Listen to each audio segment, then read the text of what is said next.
Larry, don't move. It's just a tiny prick. Tiny? That needle's longer than my whole neck. You're not a doctor, you're a sword fighter. Oh my goodness.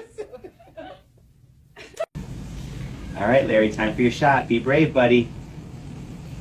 Be brave? You first, Doc. I saw what you did to that cat.